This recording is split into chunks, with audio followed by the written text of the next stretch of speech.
Okay, let's see how you did for practice problems 1 and 2. So for the first one, everything is getting raised to the power of 3.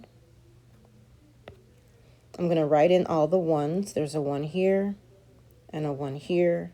Now I am multiplying those exponents by 3.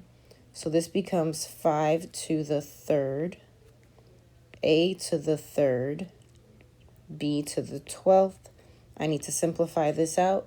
5 times 5 times 5 is 125, a cubed, b to the 12th. Final answer. Next one. This whole monomial is being raised to the power of 2. I'm going to write in my ones. That's the only one. So all of these exponents, these 4 exponents, are going to get multiplied by 2. So 9 is now to the second power. G is now to the 6th. H is to the 4th.